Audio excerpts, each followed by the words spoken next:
Olá, boa tarde, bom dia ou boa noite, independente do momento que você vai ver esse vídeo. Tratamos em outras transmissões sobre dois vídeos, dois temas muito importantes que um complementa o outro. E nesse momento agora a gente vai falar um pouco sobre o estado final dos perdidos, a qual a Bíblia trata como inferno.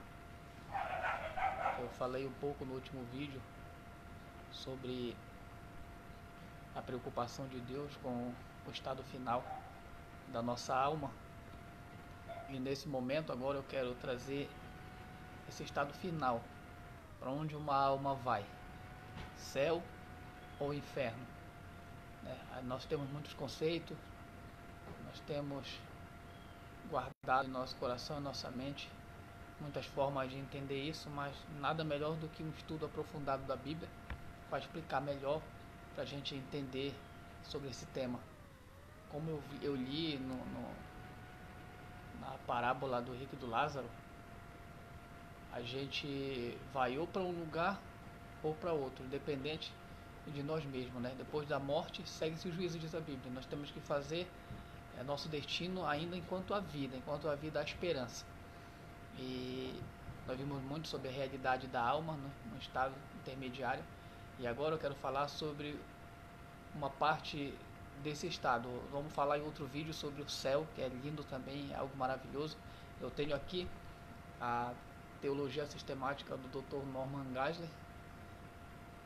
É um dos autores internacional mais respeitados no assunto, porque ele é apologeta, ele defende a fé cristã, ele não defende uma placa de igreja, ele defende as doutrinas da fé cristã. E vamos ver um pouco sobre esse assunto nesse momento. Convido a você que se interessa pelo assunto a dedicar-se a entender sobre este assunto que é tão negligenciado por muitos, esquecido.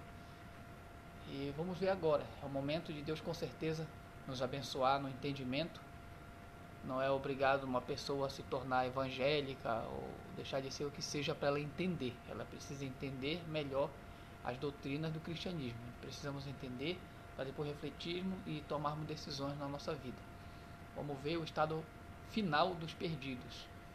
Entre muitas outras coisas, o inferno tem sido chamado de cruel e bárbaro, como iremos analisar mais tarde. Bertrand Russell, em 1872 a 1970, disse que qualquer um que ameace as pessoas com o castigo eterno, tal como fez Jesus, estará sendo desumano. De uma maneira geral, aqueles que são incrédulos têm estado questionando o inferno, assim como o castigo final. E até alguns cristãos evangélicos, como John Stott, nascido em 1922, que é um pastor anglicano, um teólogo anglicano, já chegaram a negar a sua existência. Entretanto, a principal corrente do cristianismo ortodoxo, tanto católico como protestante, tem defendido a sua realidade e a sua equidade. Vamos ver nesse momento a base bíblica para a doutrina do inferno. A existência do inferno é comprovada através de muitos argumentos oriundos tanto da palavra de Deus como da aplicação do raciocínio humano, e a Escritura contém numerosas e enfáticas afirmações sobre a doutrina do inferno. Termos usados para o lugar de condenação final. Vamos ver alguns termos aqui. No Antigo Testamento, a palavra hebraica para inferno é Sheol, que significa mundo invisível. Embora muitas vezes a palavra Sheol seja usada para designar a sepultura onde o corpo fica invisível, ela também se refere ocasionalmente ao mundo dos espíritos. No Novo Testamento, a palavra grega para inferno é Hades, que significa geralmente um lugar reservado para os espíritos maus que morreram. Além disso, a palavra Guiena também é traduzida frequentemente como inferno, pois o vale de Guiena era um pútrido depósito de lixo localizado fora de Jerusalém que ardia perpetuamente. Em referência ao castigo eterno dos anjos caídos, o Novo Testamento também usa a palavra Tártaro. Está em 2 Pedro, capítulo 2, versículo 4. Os gregos entendiam o Tártaro como um lugar subterrâneo que ficava ainda mais baixo do que o Hades. Vamos ver o ensino do Antigo Testamento sobre o inferno. A doutrina do inferno, assim como a doutrina da Trindade, foi revelada progressivamente. Ela foi sugerida implicitamente no Antigo Testamento e mais desenvolvida explicitamente no Novo Testamento. Desde o início, em Gênesis 3,15, diz assim: desde o início, a existência do inferno ficou implícita na maldição da serpente, Satanás. E eu, Deus, porei inimizade entre ti e a mulher, e entre a tua semente e a sua semente. Esta te ferirá a cabeça, e tu lhe ferirás o calcanhar. Como ficamos sabendo mais tarde, a derrota final do diabo irá acontecer quando ele for lançado no lago de fogo. Apocalipse 20, versículo 10, e confirma Romanos 16, 20. Vamos ver o que fala Salmos 9, 17. Os ímpios serão lançados no inferno, no hebraico Seol, e todas as nações que se esquecem de Deus. A palavra para inferno, assim como a sua tradução como Hades, consta da Septuaginta e significa sepultura, mas parece que algumas passagens vão além e sugerem alguma coisa mais profunda do que o mundo invisível. Por exemplo, Deuteronômio 32, 22 fala sobre o mais profundo do inferno. De qualquer maneira, como a morte representa o ponto de partida entre a alma e o corpo, existe muito mais envolvido na palavra inferno do que o simples sepultamento do corpo em uma sepultura. A morte também é a entrada da alma no reino espiritual.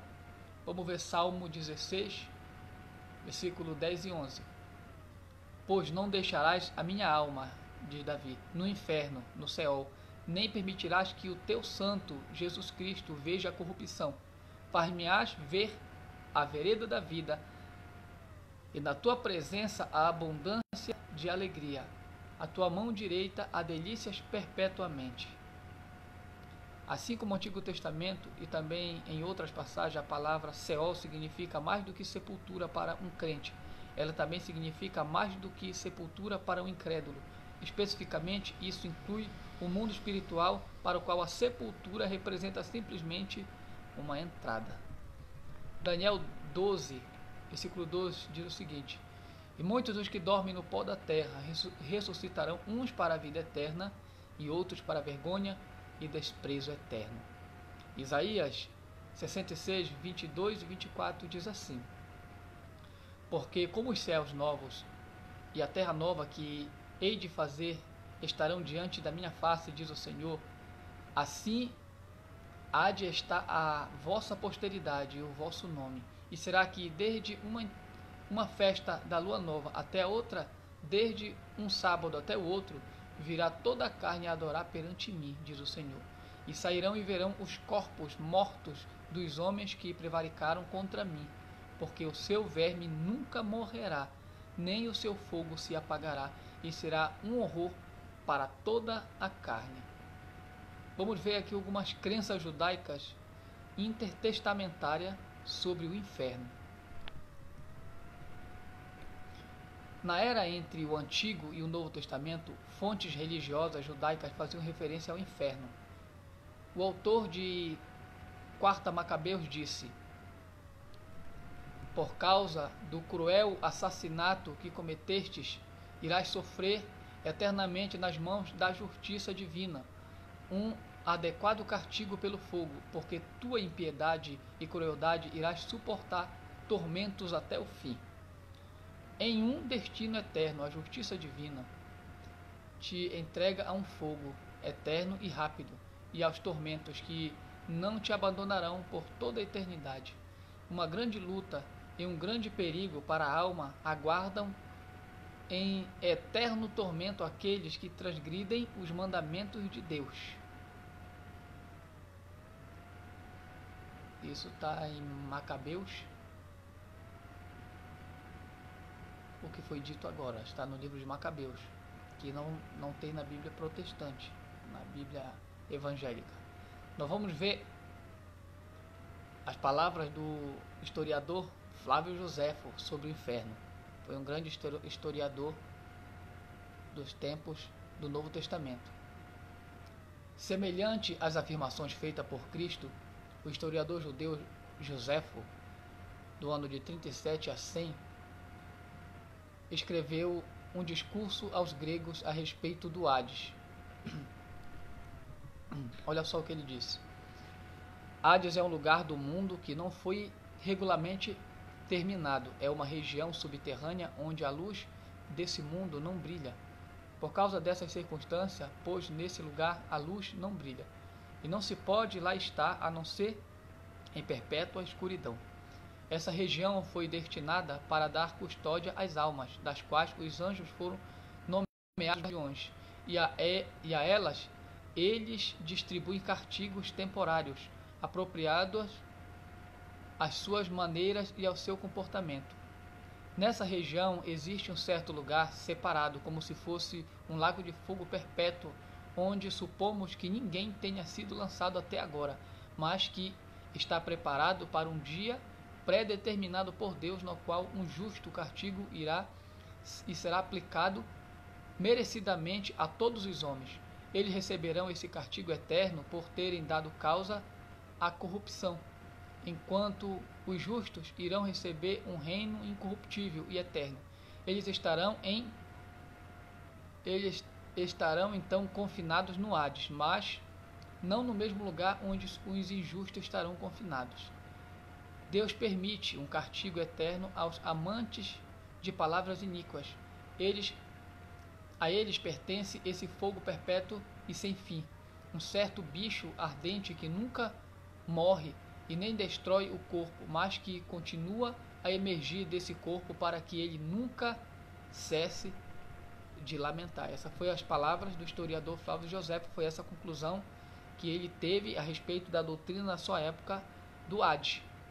Nós vamos ver ensinos de Jesus sobre a existência do inferno.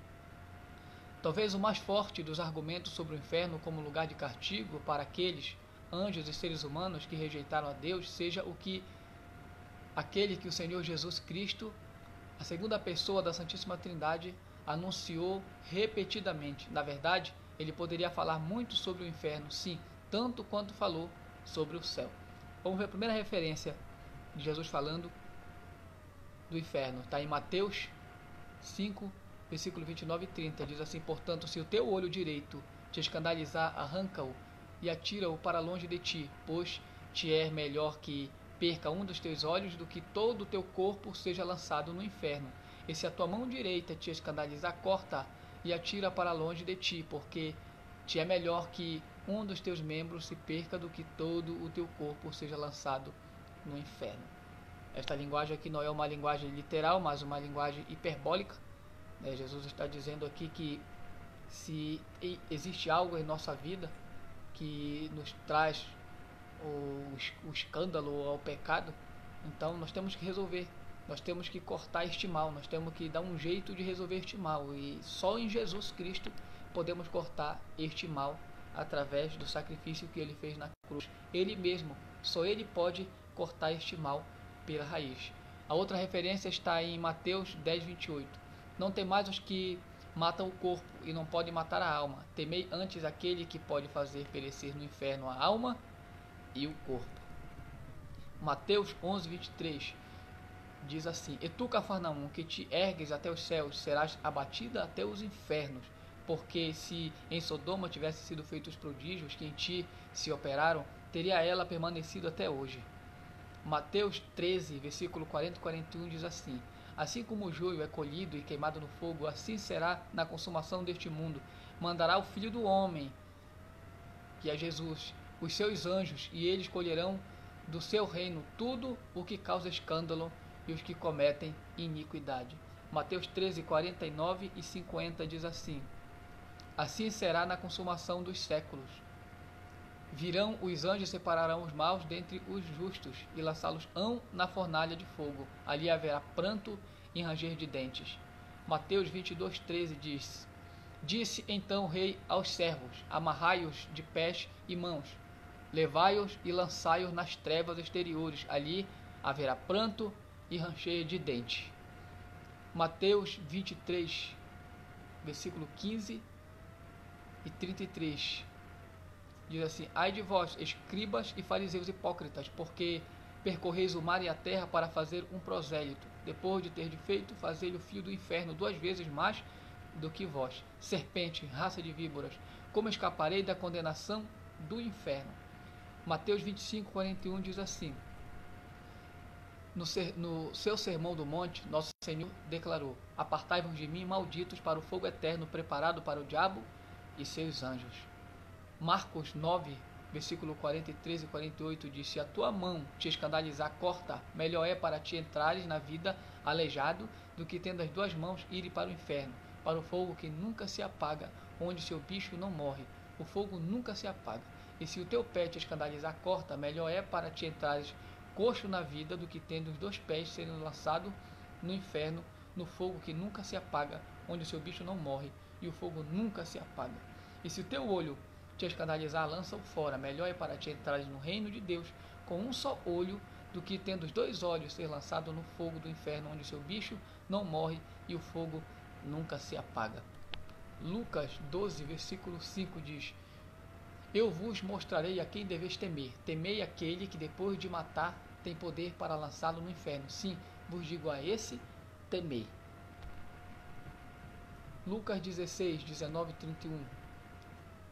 Em uma história brilhante que fala por si mesmo, o que, ao contrário das parábolas, usa o verdadeiro nome da pessoa Lázaro, Jesus conta sobre um homem no inferno. Vamos ler. Havia um homem rico que se vestia de púrpura e de linho finíssimo e vivia todos os dias regalada e esplendidamente. Havia também um certo mendigo chamado Lázaro, que jazia cheio de chagas à porta daquele, e desejava alimentar-se com a migalha que caíam da mesa do rico, e os próprios cães vinham lamber-lhe as chagas. E aconteceu que o mendigo morreu, e foi levado pelos anjos para o seio de Abraão. E morreu também o rico, e foi sepultado. E no Hades, no inferno, ergueu os olhos, tanto na sepultura quanto no inferno. O corpo estava na sepultura, mas a alma, aqui conforme o texto, ela se encontra no Hades espiritual, na sepultura, além da sepultura. E no Hades ergueu os olhos, estando em tormento, e viu ao longe Abraão e Lázaro no seu seio. E clamando disse: Abraão, meu pai, tem misericórdia de mim, e manda Lázaro que molhe na água a ponta do seu dedo e me refresca a língua, porque eu estou atormentado nesta chama. Disse, porém, Abraão: filho, lembra-te de que recebeste os teus bens em tua vida, Lázaro somente males, e agora este é consolado e tu atormentado. E além disso, está posto em um grande abismo entre nós e vós, de sorte que os que quisessem passar daqui para vós não poderiam, nem tampouco os de lá passar para cá. E disse ele: rogo-te, pois, ó pai, que o mandes à casa de meu pai, pois tenho 5 irmãos, para que lhes dê testemunho, a fim de que não venham também para este lugar de tormento. Olha só, o homem estava preocupado com o destino dos seus familiares. Disse-lhe então Abraão como resposta: eles têm Moisés e os profetas, ouçam-nos. E disse ele: não, Abraão, meu pai, mas se algum dos mortos fosse ter com eles, arrepender-se-iam. Porém Abraão lhe disse: se não houve a Moisés e aos profetas, tampouco acreditarão, ainda que alguns dos mortos ressuscite. Esse aí é um retrato da realidade dos irmãos da época de Jesus, que criam, que tinham a lei de Moisés e tinham os profetas. E Jesus está fazendo uma referência: se eles não acreditam, na verdade que já está ali, e como eles vão acreditar que Jesus estava falando dele mesmo, que iria ressuscitar, e muitos não iriam dar crédito, não iriam acreditar. Mas a realidade não muda, O homem, as pessoas continuam morrendo, ou elas vão para um lado, ou elas vão para o outro. Agora nós vamos ver outros ensinos do Novo Testamento sobre a existência do inferno. Além das palavras de Jesus nos Evangelhos, outros escritos do Novo Testamento também confirmam a existência do inferno. Nós vamos ver 2 Tessalonicenses, capítulo 1, de 7 e 9, versículo 7 e 9. Falando sobre a eterna separação de Deus, Paulo escreveu: e a vós que sois atribulados, descanso conosco, quando se manifestar o Senhor Jesus desde o céu com os anjos do seu poder, como labareda de fogo, tomando vingança dos que não conhecem a Deus e dos que não obedecem ao Evangelho de nosso Senhor Jesus Cristo. Olha só, o perigo de que não obedece o Evangelho, que não busca conhecer a Deus. Os quais, por castigo, padecerão eterna perdição ante a face do Senhor e a glória do seu poder. Não é brincadeira, não. A Bíblia declara essa realidade. E Paulo faz menção aqui em 2 Tessalonicenses, capítulo 1, versículo 7 e 9, dessa realidade. Vamos ver Hebreus, capítulo 9, versículo 27. O autor de Hebreus acrescentou essa nota final. Aos homens está ordenado morrerem uma vez, vindo depois disso o juízo. 2 Pedro 2, capítulo 2 e versículo 4 e 9 diz: se Deus não perdoou aos anjos que pecaram, mas havendo-os lançado no inferno, os entregou às cadeias de escuridão, ficando reservadas para o juízo, assim sabe o Senhor livrar da tentação os piedosos e reservar os injustos para o dia de juízo, para serem castigados. Está em 2 Pedro 2, o capítulo 2, versículo 4 e 9. Vamos ver Judas, versículo 6. Aos anjos que não guardaram o seu principado, mas deixaram a sua própria habitação, reservou na escuridão e em prisões eternas até ao juízo daquele grande dia. Judas 12, 13 diz assim: estes homens imorais que não têm Deus são manchas em vossas festas de caridade, banqueteando-se convosco e apacentando-se a si mesmo sem temor. São nuvens sem água, levada pelos ventos de uma para outra parte. São como árvores murchas, infrutíferas, duas vezes mortas, desarraigadas, ondas impetuosas do mar, que escumam suas mesmas abominações, estrelas errantes, para as quais está eternamente reservada a negrura das trevas. Isso está em Judas, versículo 12 e 13.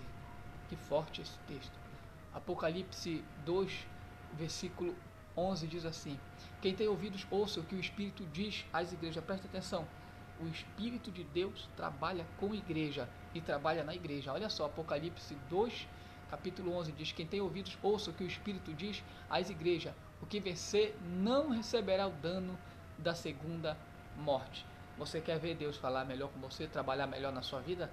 Esteja lá na igreja, seja uma igreja. Deixa Deus trabalhar na sua vida e você vai ouvir a voz do Espírito. Apocalipse 14, versículo 10 e 11.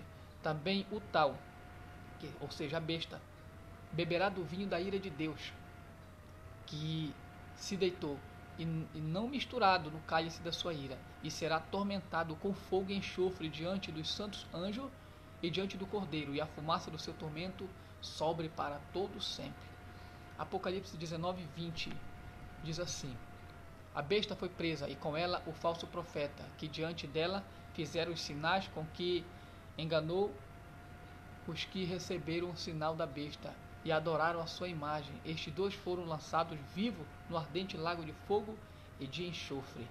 Apocalipse 20, versículo 10 diz assim: e o diabo que os enganava, aqueles que marcham contra o povo de Deus, foi lançado no lago de fogo e enxofre, onde está a besta e o falso profeta, e de dia e de noite serão atormentados para todo o sempre.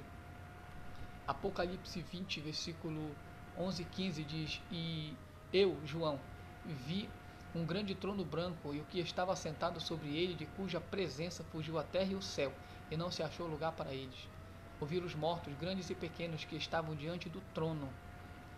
Olha só, os mortos estavam diante do trono, não estavam dormindo na sepultura a alma, não, estavam diante do trono. Abriram-se os livros, e abriu-se outro livro, que é o da vida, e os mortos foram julgados pelas coisas que estavam escritas nos livros, segundo as suas obras. E deu o mar os mortos que nele havia, e a morte e o inferno deram os mortos que nele havia, e foram julgados cada um segundo as suas obras. E a morte e o inferno foram lançados no lago de fogo. Esta é a segunda morte, e aquele que não foi achado escrito no livro da vida foi lançado no lago de fogo. Essa é a preocupação de Deus, que o teu nome, o meu nome, os nossos nomes estejam neste livro da vida, para que nós não sejamos lançados neste lago de fogo, que é o lugar de destino do diabo e seus anjos. Apocalipse 21, 8 diz: quanto aos tímidos, aos incrédulos, aos abomináveis, aos homicidas, aos fornicadores, e aos feiticeiros, e aos idólatras, e todos os mentirosos, a sua parte será no lago que arde com fogo e enxofre, que é a segunda morte. Medite lá, Apocalipse 21, 8.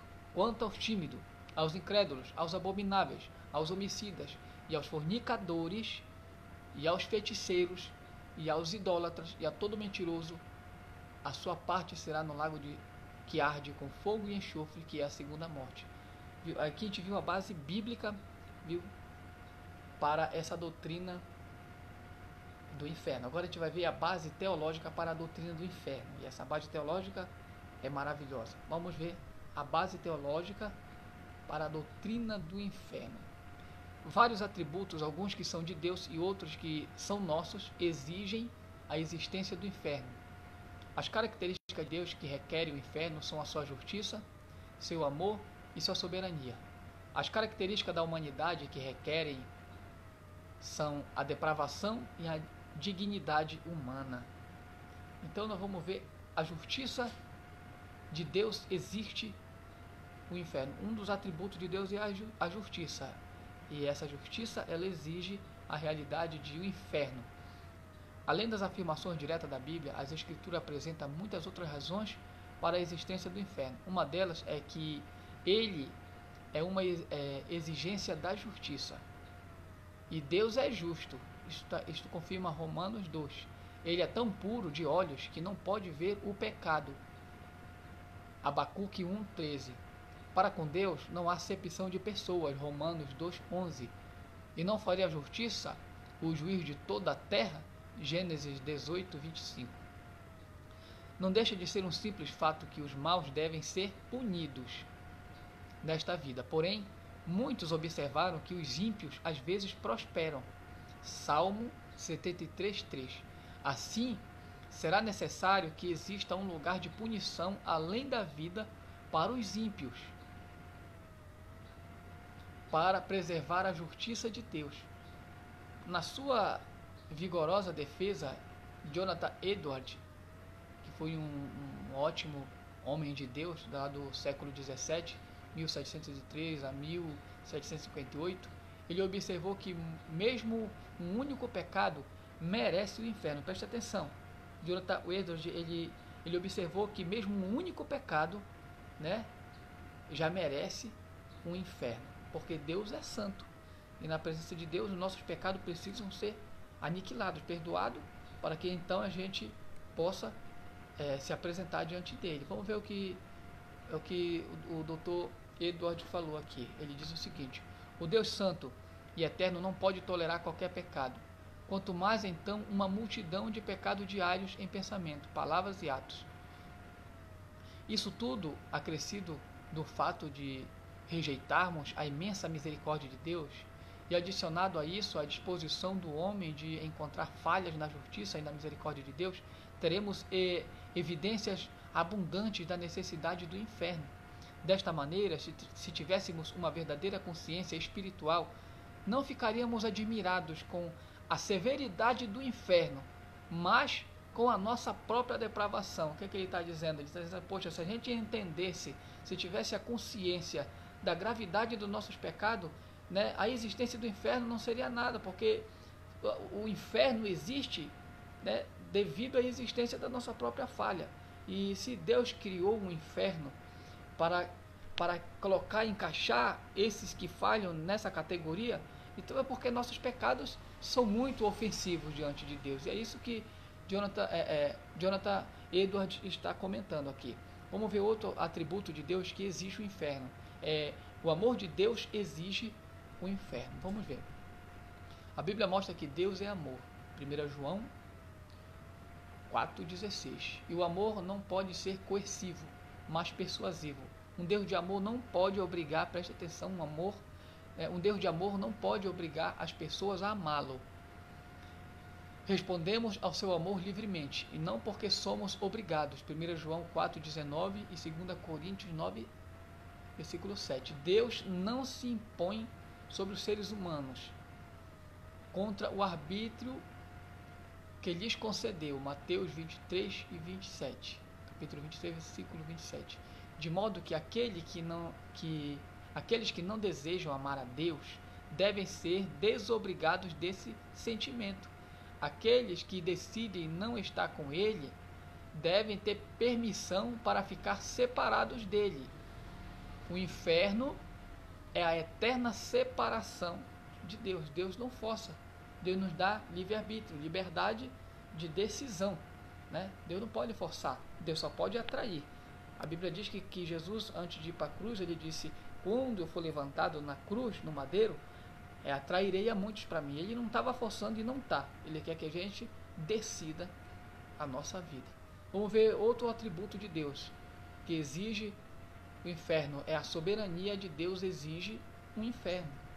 Vamos ver. Se não existisse o inferno, não haveria uma vitória final sobre o mal. O mal frustra o bem. O trigo e o joio não podem crescer juntos para sempre. Mateus 13, versículo 40 e 41. E se não houvesse uma definitiva separação, o bem não iria triunfar completamente e Deus não teria o controle supremo. A soberania de Deus exige o inferno, e a sua palavra declara que ele tem a suprema vitória sobre o mal. 1 Coríntios 15, 24 e 28 e Apocalipse 20 e 22. É extremamente injusto supor que não deve existir nenhum castigo futuro. Supor que Deus, que criou o homem como uma criatura racional, capaz de conhecer o seu dever e sensível ao fato de que merece ser castigada quando não o cumpre, devesse deixar o homem sozinho para viver como desejasse e nunca puni-los pelos seus pecados, sem nunca fazer diferença entre o bem e o mal. Isso aí é o argumento, mais um argumento de John Edward. Ele argumentou isso. Nós vamos ver agora a depravação humana, ela exige um inferno. O único castigo justo pelo pecado contra o Deus eterno é um castigo eterno. Deus é absolutamente perfeito. Abacuque 1:13, Mateus 5:48. E os seres humanos são irremediavelmente pecadores. Não há Deus. Têm-se corrompido, fazem-se abomináveis em suas obras. Não há ninguém que faça o bem. O Senhor olhou desde os céus para os filhos dos homens, para ver se havia alguns que tivessem entendimento e buscassem a Deus. Desviaram-se todos e juntamente se fizeram imundos. E não há quem faça o bem, não há sequer um. Não há homem justo sobre a terra, que faça bem e nunca peque.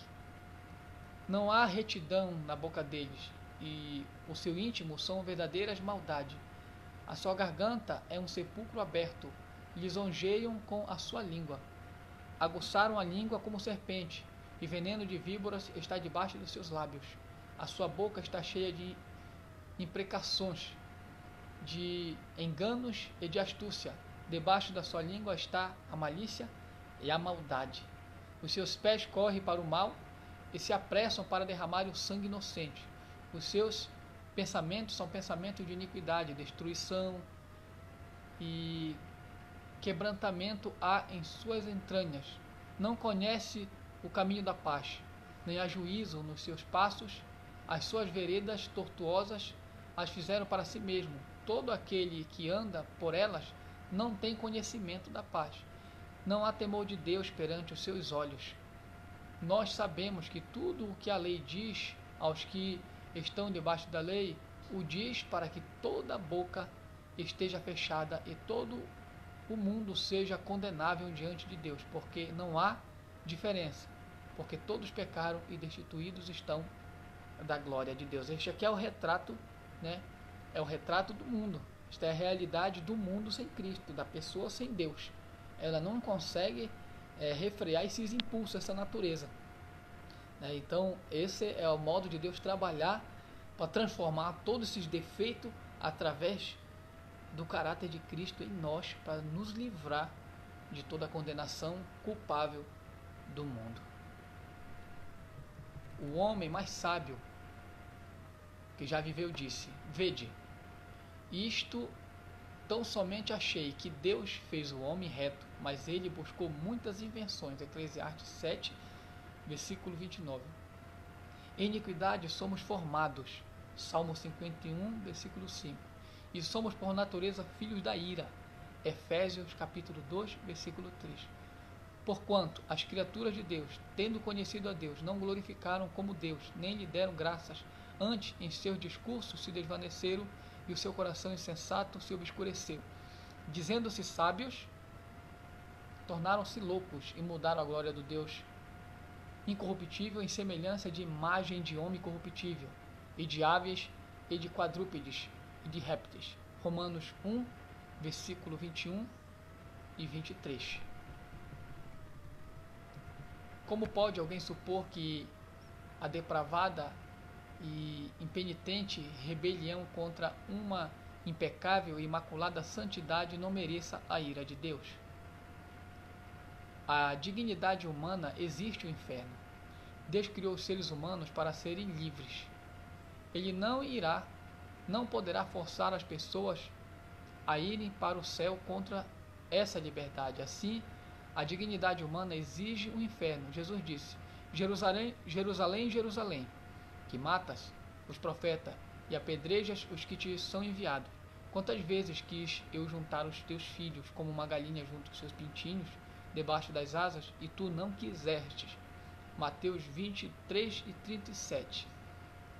C.S. Lewis, que foi outro estudioso e apologeta defensor do cristianismo, por sinal um dos maiores, no ano de 1898 a 1963, explicou: no final, existe apenas dois tipos de pessoas: aquelas que dizem a Deus, seja feita a tua vontade, e aquelas a quem Deus diz, no final, seja feita a tua vontade.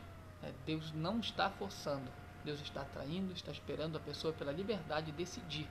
Então, se ela decide não querer a salvação, a vida eterna, ou servir a Cristo, então Deus diz, seja feita a tua vontade. Mas o final desta liberdade que a pessoa toma será o inferno. Vamos ver.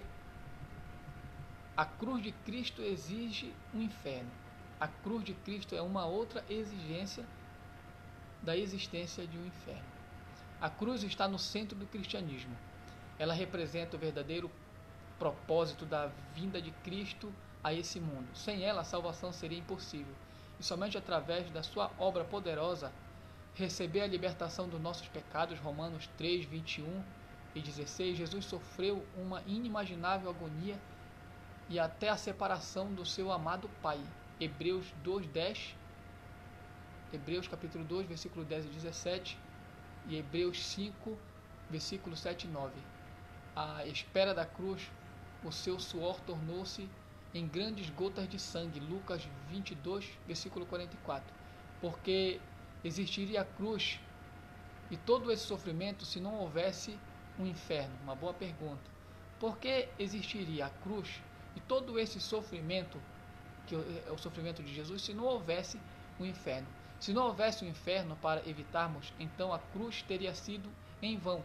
A morte de Cristo teria tido o seu significado eterno roubado, a não ser que houvesse o inferno como destino final para o qual as almas pecadoras seriam entregues. Olha só, negar o inferno é uma ilusão. Vamos ver este argumento aqui. Não são apenas os cristãos que reconhecem ou demonstram a realidade do inferno. Sigmund Freud, que foi um dos maiores psicólogos do ano de 1856 e 1939, ele definiu a ilusão como concepções que são oriundas dos desejos humanos. Olha só, ele definiu a ilusão como concepções que são oriundas dos desejos humanos e acrescentou: dizemos que a convicção é uma ilusão quando a realização de um desejo representa um fator proeminente na sua motivação, e quando, ao fazê-lo, estamos desprezando suas realizações com a realidade. Em termos de evidência do inferno, a sua negação é uma forte candidata a ser uma ilusão. Olha só, em termos de evidência do inferno, a sua negação é uma forte candidata a ser uma ilusão. A respeito da religião, Freud disse: dizemos a nós mesmos que seria muito bom se houvesse um Deus que criou o mundo e se mostrasse como uma benevolente providência, mas não deixa de ser bastante surpreendente que tudo isso seja exatamente aquilo que estamos inclinados a desejar que fosse realmente. Podemos reformular esta frase como: podemos dizer a nós mesmos que seria maravilhoso se não houvesse um inferno ou nenhum dia de juízo final, no qual seríamos responsáveis por todos os nossos atos, mas não podemos deixar de observar que tudo isso é exatamente aquilo que naturalmente desejamos que seja verdade. Um outro ateu, Walter Kaufmann, de 1921 a 1980, admitiu que a crença no inferno não está baseada em uma ilusão. Acontece que nem todo aquele que acredita no inferno está sendo impelido pelo que deseja que seja verdade. A crença no inferno não se originou dessa forma. Na verdade, isso não aconteceu. Entretanto, a descrença no inferno pode realmente ter se originado dessa maneira. As pesquisas revelaram uma interessante estatística a esse respeito.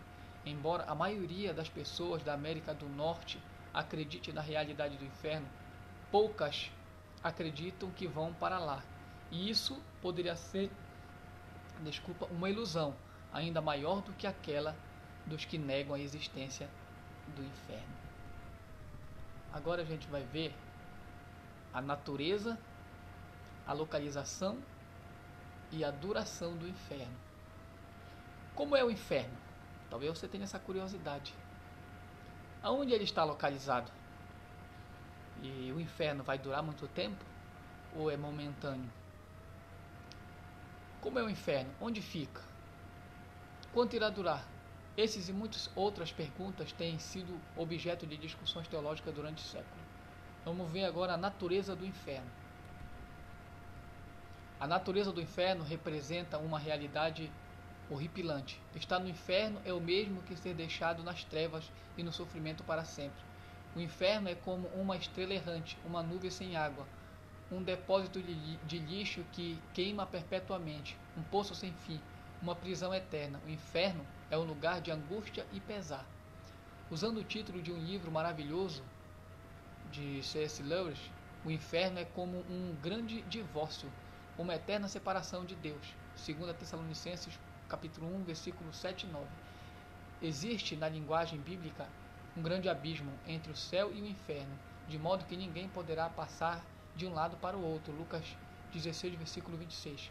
Deve-se notar que em nenhum lugar a Escritura descreve o inferno como uma câmara de tortura, onde as pessoas são forçadas contra sua vontade a sofrer um angustioso sofrimento. Essa é apenas a caricatura do inferno criada pelos incrédulos numa tentativa de reproduzir Deus como um ser cruel. O fato de que um Deus amoroso não irá torturar ninguém não significa que o inferno não seja um lugar de tormento. Jesus disse que seria. Versículo 24 de Lucas 16. Entretanto, diferente da tortura que é infligida contra a vontade de alguém, o tormento é causado pela própria vontade da pessoa, como já foi observado até pelos ateus. Por exemplo, Jean-Paul Sartre, em 1905 a 1980, a porta do inferno está fechada pelo lado de dentro. Podemos ser condenados pela nossa própria liberdade. Tormento é viver com as consequências das más escolhas que fizemos. Tormento é a angústia que resulta de perceber que usamos nossa liberdade para o mal e que nossas escolhas foram erradas. Todos aqueles que estão no inferno sabem que a dor que estão sofrendo foi causada por eles mesmos. Portanto, ali há pranto e ranger de dentes, Mateus 22, 13 e Marcos 8, versículo 12. O inferno também foi descrito como um lugar de fogo eterno. O fogo é real, mas não necessariamente físico. pelo menos como geralmente costumamos entender essa palavra, porque os corpos das pessoas que estão no inferno serão imortais. João, capítulo 5, versículo 28 e 29, Apocalipse, capítulo 28, versículo 13 e 15, de modo que um fogo normal não poderá afetá-los. Além disso, as figuras de linguagem que descrevem o inferno se tornam contraditórias se entendidas no sentido físico estrito. O inferno tem chamas, no entanto, está numa escuridão absoluta. O inferno é um depósito de lixo que tem uma base, no entanto, ele é um abismo, um poço sem fim. Embora tudo na Bíblia seja literalmente verdadeiro, nem tudo é verdadeiramente literal. Por exemplo, Deus não é literalmente uma rocha, Salmo 42, versículo 9, pois ele é espírito, Evangelho de João, capítulo 4, versículo 24, mas ele é literalmente um sólido e rochoso fundamento. Então, vamos ver agora sobre a localização do inferno. Disse que o inferno fica debaixo da terra, Filipenses capítulo 2, versículo 10, que é um lugar de trevas exteriores, Mateus capítulo 8, versículo 12 e Mateus capítulo 22, versículo 13. E fora das portas da cidade celestial está o inferno. Apocalipse 22, 15. O inferno está longe da presença do Senhor. 2 Tessalonicenses capítulo 1, versículo 9. E confirma Mateus 25, 41. É claro que debaixo e fora são termos relativos e não precisam necessariamente ser entendidos como tendo uma relação espacial. Deus está em cima e o inferno está embaixo. Deus está dentro e o inferno está fora. O inferno está na direção oposta a Deus e é uma eterna separação dele. 2 Tessalonicenses, capítulo 1, versículos 7 e 9. Vamos ver sobre a duração do inferno.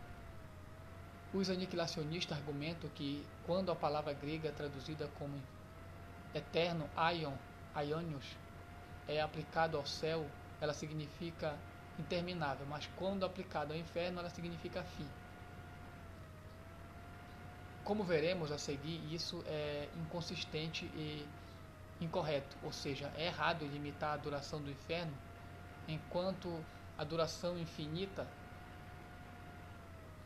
da vida de Deus e do céu contam com o apoio de várias formas de evidência. A palavra de Deus declara que ele irá durar de geração em geração. Salmo 90, versículo 1. Ele não teve começo nem fim. Apocalipse capítulo 1, versículo 8. Ele criou todas as coisas. Colossenses 1, 15 e 16. E João, Evangelho de João, capítulo 1, 3. E ele irá continuar depois que esse mundo for destruído. 2 Pedro 3, 10 e 12. Como pela sua própria natureza, Deus não pode tolerar o pecado. Isaías 6, versículo 1. E Abacuque 1, versículo 13. As pessoas que pecam devem ser separadas dele para sempre. O inferno durará tanto quanto o céu. Olha só, o inferno durará tanto quanto o céu. O céu é eterno. E a mesma palavra grega aionion, usada no mesmo contexto, também afirma que o inferno é eterno. Se o céu é eterno, então o inferno também é. Não existe absolutamente nenhum fundamento bíblico que nos leve a supor que um seja eterno e o outro seja temporal. Da mesma maneira, não existe a possibilidade de uma pessoa fugir do inferno depois que lá chegar. Lucas 16, versículo 26. O juízo começa depois da morte. Hebreus 9, versículo 27, Evangelho de João, capítulo 8, versículo 21. Além disso, depois da morte, as pessoas têm consciência se estão no céu ou no inferno. Não haveria sentido em ressuscitar os incrédulos para um juízo eterno. Daniel 12, versículo 2. Evangelho de João 5, versículo 28 e 29. Perante o grande trono branco, Apocalipse 20, versículo 11, a fim de castigá-los pelos seus pecados, a não ser que eles estivessem conscientes, logicamente. A destruição dos ímpios é contrária à natureza de Deus e à natureza do homem que foi feita à sua imagem. Não seria consistente com o caráter de um Deus amoroso extinguir as almas daqueles que não praticam a sua vontade. Você pode imaginar um pai terreno matando seus filhos por não fazerem aquilo que ele quer que façam? Além disso, Se Deus fosse destruir os seres humanos, ele estaria agredindo a si mesmo, pois fomos feitos à sua imagem. Gênesis 1, versículo 27. E ele é imortal. O fato de essas pessoas serem condenadas ao sofrimento não justifica a sua destruição, da mesma maneira como a dor de ter um filho não justifica que ele deva ser eliminado. A destruição é uma agressão à natureza de Deus e à liberdade humana. E isso foi reconhecido não só por crentes, mas também por alguns que negam a existência de Deus. Por exemplo, Friedrich Nietzsche, em 1844 e 1900, que afirmava que a aniquilação não é mais desejável do que a liberdade consciente. Também escreveu: eu prefiro o nada a não ter a possibilidade de ter alguma preferência. O inferno durará o mesmo tempo que Deus. A duração do inferno não será apenas igual à duração do céu, mas ele também irá durar tanto quanto o próprio Deus.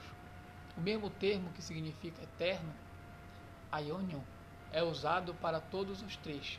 Em Romanos 16, 26, lemos que o mistério de Deus se manifestou agora e se notificou pelas escrituras dos profetas, segundo o mandamento do Deus eterno, e todas as nações para a obediência da fé.